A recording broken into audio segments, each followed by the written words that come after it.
Hello and welcome to another episode of the Sinead Says podcast.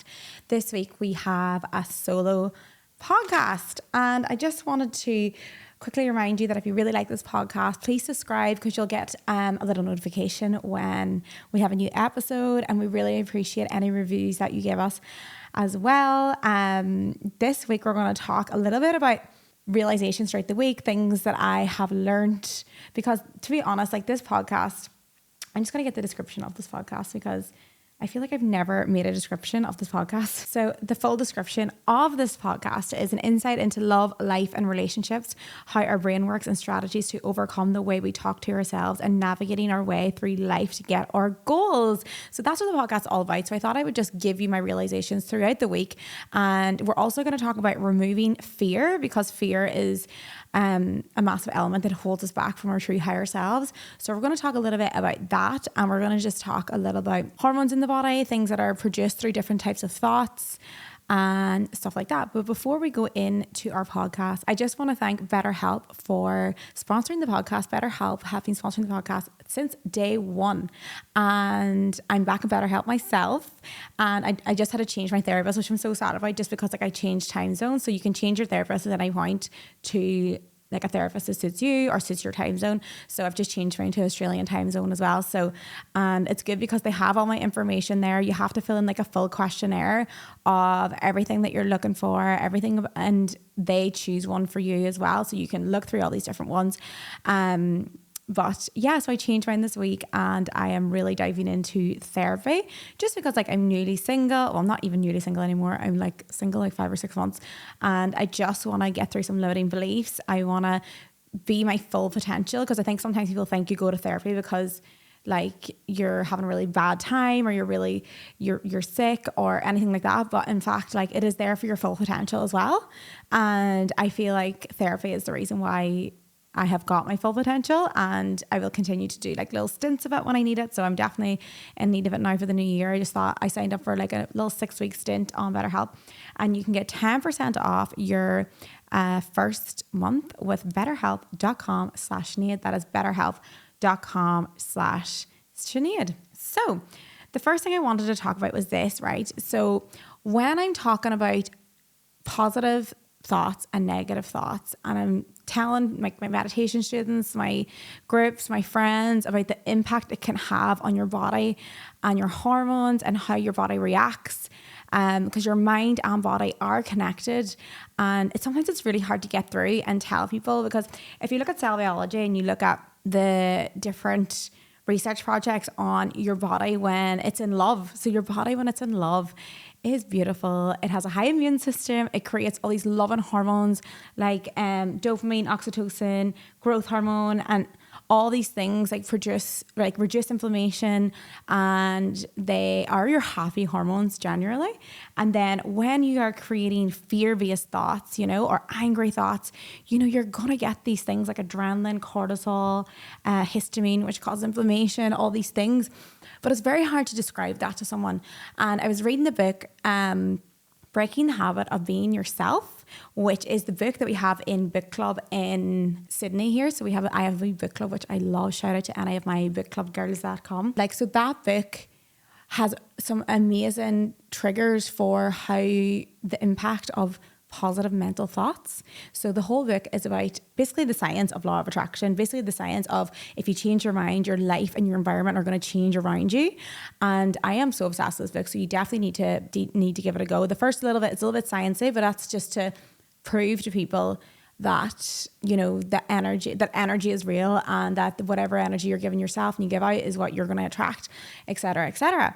So he said this the other day in the book, and it really struck a chord with me, and I've said it to my meditation clients, I've said it to my friends, and it's really stuck with them as well. So what I say is this, is if I ask you to think, it's not PG by the way, if I ask you to think of a sexual thought, the best sexual thought that you can think of, or someone that you're very sexually attracted to, what does your body do? Your body creates hormones, your body reacts and gets you ready for what's to come. I'm sure you all know what I'm talking about. So what I say here is that what you think affects your body. And it's the exact same with loving thoughts and fear thoughts. So first let's talk about loving thoughts, which is what we get out of loving kindness meditation, or generally just being in love or doing loving things, or someone doing something loving for you. You feel fantastic. You actually are creating these beautiful, beautiful hormones that are allowing your body to heal, allowing your body to grow, allowing your body to just feel all the happy hormones that there is. And what I ask in this is like, love and kindness meditation is one of the most researched meditations there is in terms of happiness research. It is proven to increase your happiness, because all day long we think about what went wrong. We think about all the things we did in the past. We're thinking about our exes and what's the future holding. When we do love and kindness meditation or meta meditation, it creates these loving hormones. So when I ask you, and it doesn't have to be meditation, this can literally just be taking time out of your day to have loving thoughts about others and about yourself, and compassion thoughts as well. So if you think about someone that you love, and I always think like about my grandparents, like, and how cute they are, or my little niece, or anyone who you find who you love very much, right? Now just bring them to like the front of your mind. Like really have them there right in front of you, staring into your eyes. Maybe not staring into your eyes, might freak you out. But you have this overwhelming feeling of love, and you can feel it in your body. So when you take time to have loving thoughts, your body reacts, and it creates oxytocin, it creates like growth hormone, it creates all these amazing things that can be so healing and can impact your happiness each and every day. So even if you do it in your journal, like, things that brought me love, things that brought me joy, people that bring me love, like actually thinking of these things and consciously thinking about these rather than thinking about what went wrong, what am I going to do in the future, what, like, you know, beating yourself up. You take these 10 minutes out of your day to produce these loving thoughts, and these loving thoughts will help you heal and will fill your body with this like amazing, beautiful feeling. And like when you're with your loved ones or you're with your friends, like feel into those moments and like, you know, remember and recall those moments. So that's why love and kindness meditation is so, so powerful. And even like positive mental thoughts, you know, affirmations are so important. And so this book has reminded me how important affirmations are in my life. You know, instead of thinking about all the things that I'm not, what about all the things that I am? Like, you know, I have resilience. I am strong. I've been through so much and I've came out the other side. And if you constantly reflect on how far you've come and all these things, this is what's going to help you just have a better mind-body connection. The whole book is just about changing your thoughts into positive, because we're kind of stuck in the cycle of, you know, the negative thoughts. And sometimes we can say things all we want.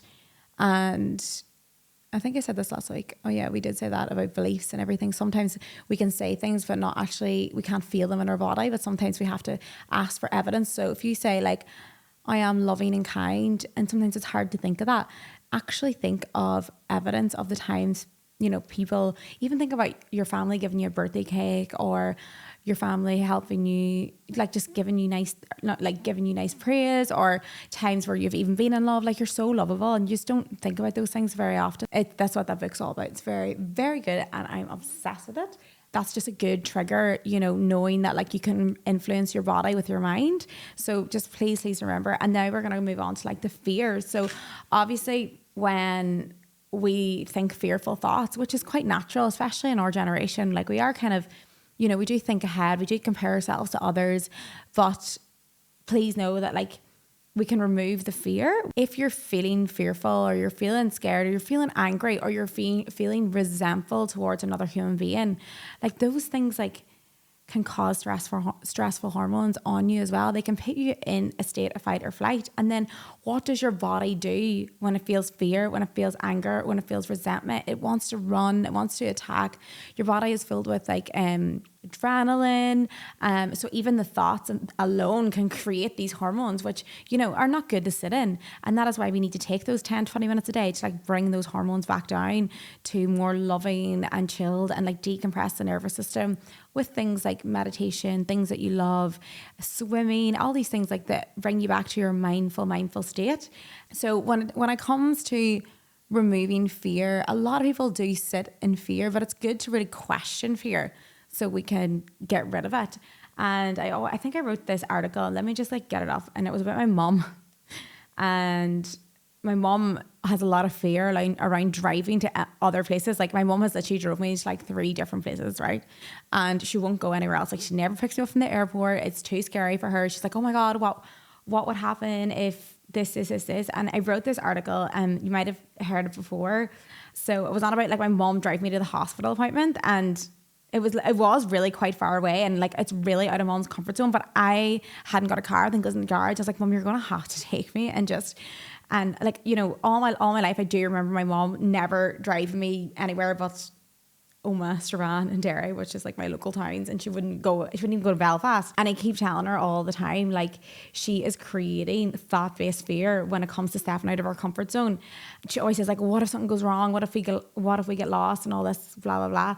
And I'm sure you can relate to like this in some parts of your life. Like if you're going if you want to go traveling on your own, which I'm doing an agony aunt later on in the episode, and it's all about, most people are telling me they want to do something but they're scared. So anything that you think of that's fear, like you can probably relate to it. Like even driving, traveling, starting a business, like fear can really, really hold us back from starting businesses, traveling, getting into relationships. A lot of people stay out of relationships because they're so afraid of getting hurt. They have this overwhelming fear of getting hurt, so they stay out of these things. Even like moving to a new country, or just going to like an event on your own. Like here in Australia, we have events and people come on their own and they're so scared, but like they've made their best friends this way. So it's like, you need to get past this in order to get the full feeling of life. Anyway, so when my mom took me to the hospital, because she had no point, she had this like smile on her face, like she was literally buzzing, and I just knew she was so proud. And I know this feeling, so I was able to like talk to her about it. I was like, you could tell that like it just gave her the confidence to do something else out of her comfort zone. And she even says to me that day, she's like, you know what, I might even pick you up from the airport next time, which usually makes me get the bus. So but anyway, how do we get rid of this fear? Like, how do my mum get rid of this fear or whatever? So first of all, like really begin to question the fear. What would happen if it doesn't work out? And I told my mum so many times that if we get lost, we'll just get back on track. We have a sat nav. We have a sat nav, guys, now. And she still is like, has this fear around it. And she was like, oh my God, Sinead, but what if we end up on this motorway? Then we'll be stuck. And I said, Mum, can always come off the motorway. Worst case scenario, we are late. And then the fear would set in with her with being late. So it's good to question that as well.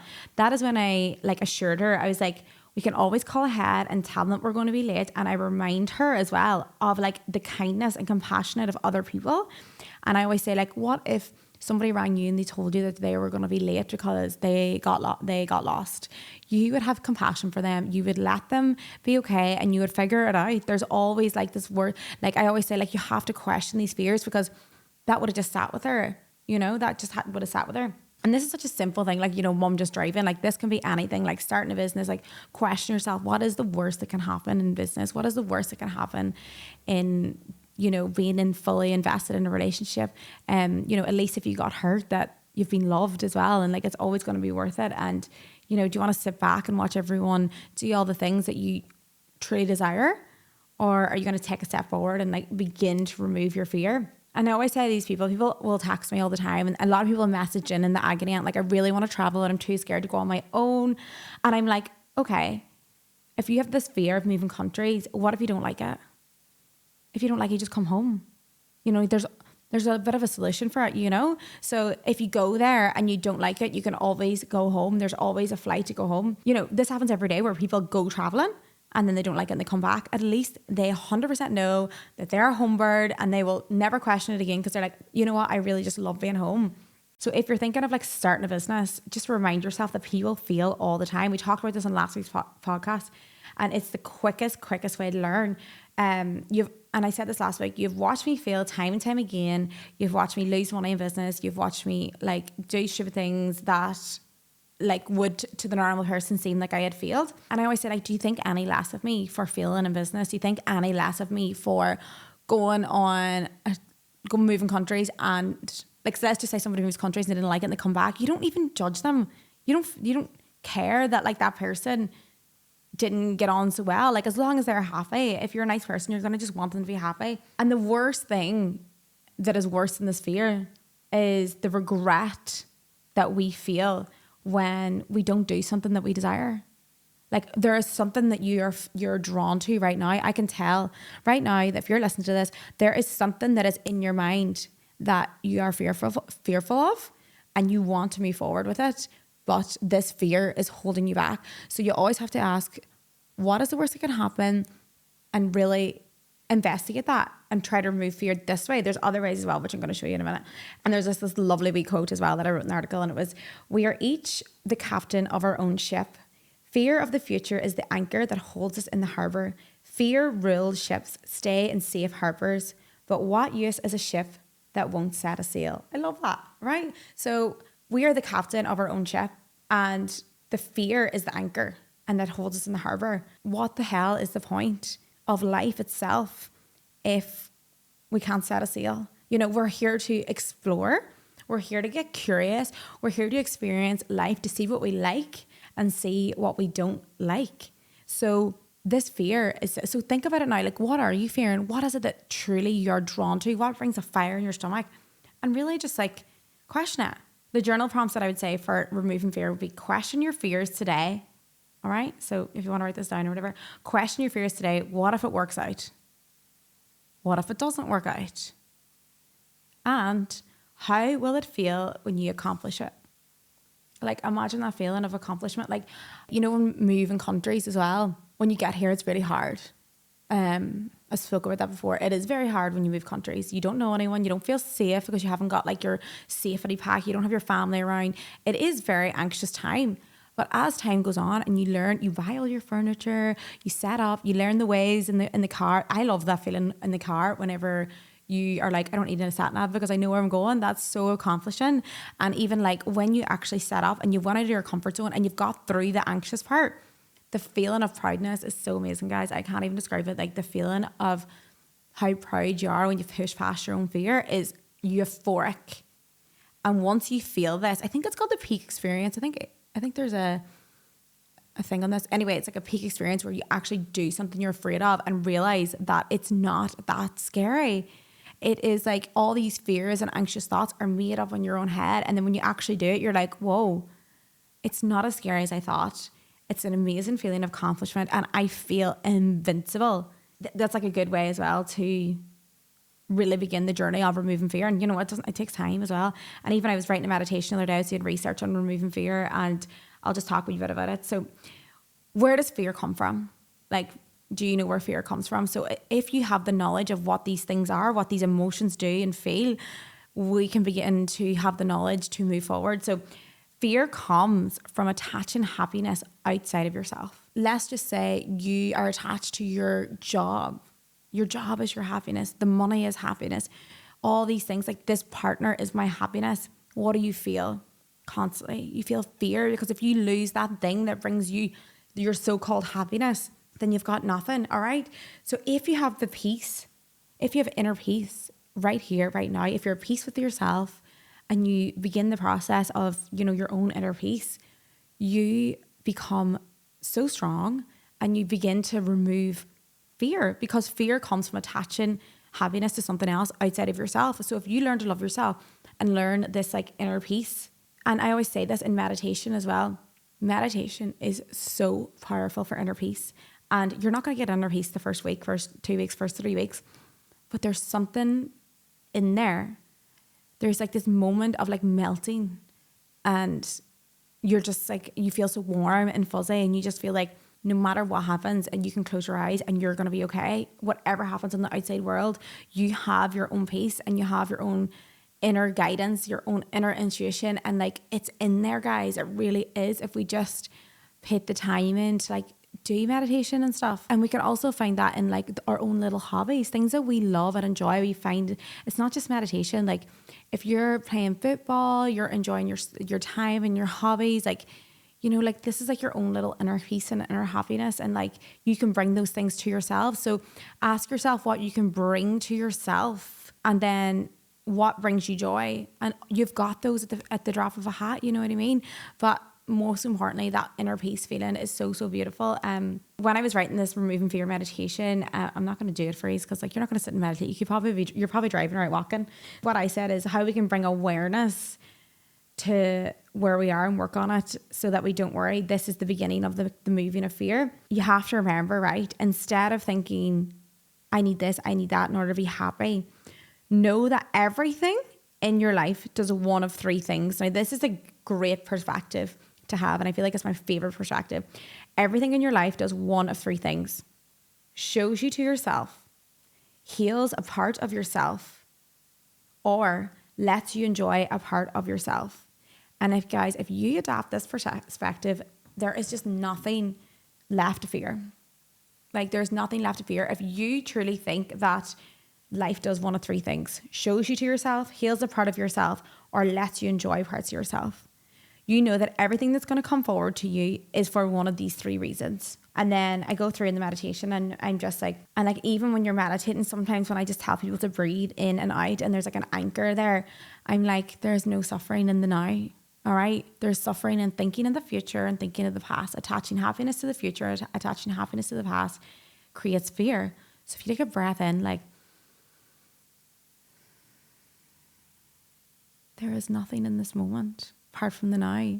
There's like no suffering. And then in the meditation, I tell people to bring something to mind that you have feared in the past, something that you thought was really, really scary, right? So let's just think of something like a roller coaster. Maybe it was just traveling somewhere, maybe a solo holiday, solo date, maybe asking someone to do something, or going to an event on your own, right? Think of these things that you've thought were fearful, right? And when you bring these things to mind at the time, they seem really scary. And now I want you to think like when you overcame these. So bring something to mind that you thought was scary that you overcame and did anyway. And like remember how you felt. You felt really proud. You felt empowered.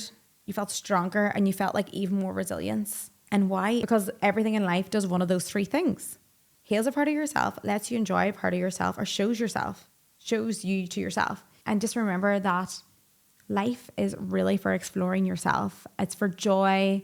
It's for expanding awareness. Like, listen to this podcast brings so much awareness because I just talk about everything that I'm aware of and how I've brought forward. So like expanding your awareness in all things, shapes and sizes, will expand your perspective in life. And it's about getting out of your comfort zone and growing. And like I talked about this in my rejection podcast as well, a thing called rejection therapy, which is like doing something you're a little bit scared of and just doing it and then seeing how you feel after and realizing that it's not that scary. You know what I mean? Like something like talking on your story or asking a friend for a coffee, asking someone you met, you know, for a date. We're so afraid of rejection because we think that it's a reflection on us when it's not. It's just where people are at in life. And like, think of all the times that someone has said no to you or you've said no to them. It's not a reflection of them. It's not a reflection of you. Sometimes things just don't work out. You know what I mean? And know that you can always have peace and love within yourself. And then you can release this fear. And remember that if you're attaching other things to your happiness, you know, that can create fear. Remember that, like, you know, a partner adds to your life. You bring your own happiness. They add to your life. They expand it and they grow and they teach you lessons. The same with a job. The same with, you know, materialistic items. Yes, it's great to like work hard and get these items, but do not like hate your happiness onto it, especially because the only thing that really makes you happy is like your own self and your own self-love as well. Like a good example is like how excited you are whenever you order a new thing from Amazon and you get that thing and you're so excited, it comes to the door, and now I ask you to think about something you bought from Amazon a year ago. That doesn't bring you the same excitement because that base level of happiness from the materialistic items does just go back to your baseline happiness. And then one thing that is proven to increase your happiness is things like love and kindness meditation and, you know, removing resentment and stuff like that. And a good way to remove envy and resentment as well, because envy and resentment, like when you think of someone that you're envious of, even if you're aware of it or not. Sometimes if you're looking at someone and you're kind of hating them and you're kind of like, oh, why does she deserve that? There is envy present. But if you do this little exercise every time you feel this envy or resentment towards someone, right? Let's just say they got your dream job, but you deserve it more, all right? It doesn't, that happens. If they got your dream job, all right, imagine actually being them and imagine that feeling of getting your dream job. Like how amazing that they get to do their dream job. It's possible for someone else if someone else can do it. And like really feel into them and feel compassion and love and joy for them. And it takes away the resentment for them. I think that's it for today. I'm going to do the agony aunt.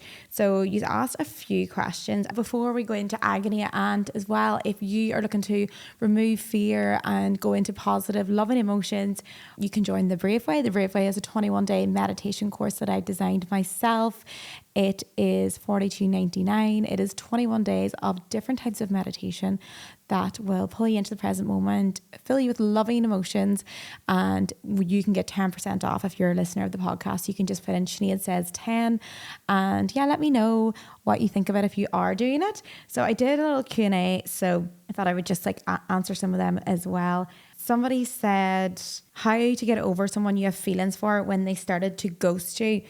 Please understand that I think when you get rid of this notion of like this person's the one or this person's mine or this person should be with me, that is when you start to deal with rejection a little bit better, because there is no the one. I don't think, I really don't believe that. I don't know about you, but I believe that like there is the one for you when you find them. Like they're going to be amazing. But I do feel like, you know, the person that is the person for you will not ghost you.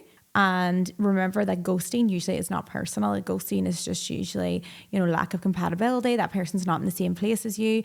And I always use this excuse, like, remember the time I got ghosted really bad once, like literally, I was with someone for like 6 weeks and they just completely ghosted me.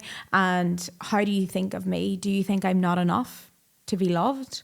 No, you don't. It's about not taking things personal and understanding that rejection is just redirection. It will push you towards the person that is actually meant for you. Someone says, how to stop feeling shame of staying in a relationship after his affair. And someone else asked me a question of, they are with their partner, they're about to get married. They found out that he cheated and she's like, everyone hates him. I don't think my bridesmaids would be my bridesmaids. And the only advice I can give to this is there's a book called The State of Affairs, and it's about rethinking infidelity and figuring out why people cheat and how to rather move past it or like get closure. And I feel like it was the best book ever for me to get closure on all the times I'd been cheated on in my past relationships. And I used to think it was me. And sometimes there's all these different reasons in the book. Like there's a thing called scapegoat, where people want to break up with someone, but they don't have like the mental capacity or emotional awareness to actually tell them. They just cheat. And then you have people that are feeling very insecure, who think they should just do it first, or they're not feeling loved and validated in certain ways. So instead of voicing not being loved and validated, they do something really stupid because they don't know their own emotions. And I won't talk too much about it, but that is a great book. You can also go on YouTube to Esther Perel's talks on rethinking infidelity. So the book is called State of Affairs, and I highly recommend it for any sort of anyone, actually everyone, because everyone really has been affected. Well, 75% of the public has been affected by infidelity. We're actually doing a full infidelity podcast in a few weeks where we dive into these reasons in order to give you closure. That is all we'll say in that one. Someone was like, how do you deal with the guilt of moving away? I think she says, my sister's having her first baby and I'll be gone. And I always see it like, if I have children and if I have family members or loved ones, like what will make them happy? What would I want for them? Would I want them to stay in a country because I'm there? Or would I want them to pursue their dreams? Like they're always going to be there on the phone. We're so lucky to have the most amazing technology where they literally can be in the room on FaceTime. And, you know, you can go back home and visit and they can visit you. And I just want you to ask yourself what makes you happy, and what do you think when someone else would want to do the same thing that would make them happy? Because you would want your friend or family or loved one to do the thing that makes them happy. So try to remove that shame by actually feeling what it's like to be them. Someone says, struggling to walk away from a guy that keeps coming back but isn't ready. Now, this is your responsibility now, because if they are not giving you your wants and your needs, and you've stated them and they've broke your boundaries time and time again, then this is your opportunity. This is your responsibility, your emotional responsibility, because you need to walk away. And people will pull back, because people still love each other even though they want different things. And sometimes love is not enough, and sometimes you have to figure out what's best for you. And there's some journal prompts in my heartbreak podcast that will help you with this. It's like, what do you deserve? What do you want in a partner? And if this partner is not giving you what you need and want, there's going to be constant conflict. There's going to be constant pain anyway. So I know the pain of breaking up is like this awful, awful pain, but in the long term, you know, you are causing yourself less pain by having this short-term pain at the minute.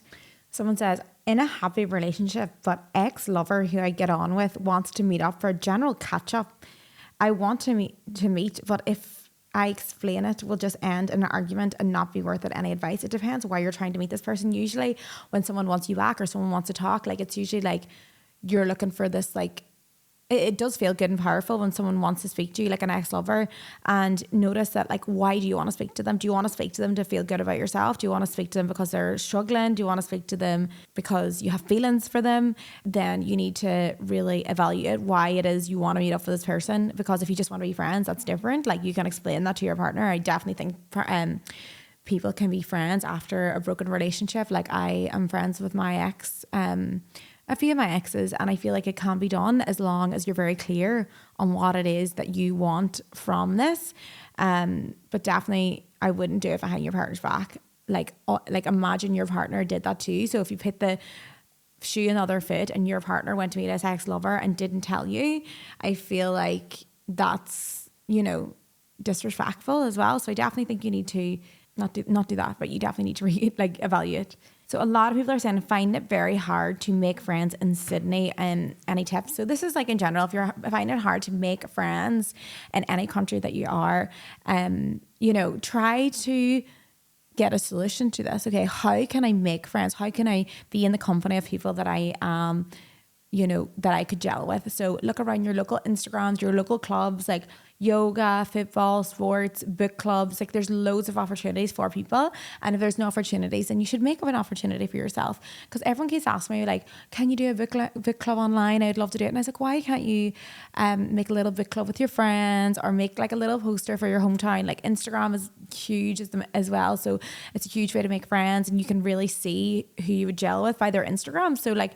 I definitely think, like, if you put yourself out of your comfort zone, say yes to events, say yes to, you know, clubs, and also like go searching, you know, put it out to the universe that you want to find friends. And then you ask yourself, how can I make friends? How can I put myself in a position to make friends? And it's usually like putting yourself out there and saying yes to everything. And, you know, it's a numbers game. You'll find people if you keep trying and trying and trying. Because I was like this as well. I didn't even know how to make friends when I first came to Australia. I just thought they'd just flock to you, but you have to put effort in. You have to put a lot of effort in. You have to ask people how they are. You have to be very intrigued into their life, be curious, you know, be there for people. Ask them, do they want, you know, any favors? Do they need anything from the shop? Like, these little things really help you build friendships. And please don't give up and think that you have to just stick with what you're doing now. Like, you can branch out. There is so many people out there that are looking to make friends, and you just got to find your tribe, and you got to just put yourself out there and ask yourself, what can I do right now in order to make new friends? And the answer will come to you. So yeah, if you've got any more questions, just send them into the Sinead Says Podcast Instagram. And don't forget to like and subscribe. Thank you so much. And next week we have, you know, talks on narcissism, and then we have talks on cheating. So make sure you subscribe so you can get the notifications. And thank you so much for listening, and have a great day.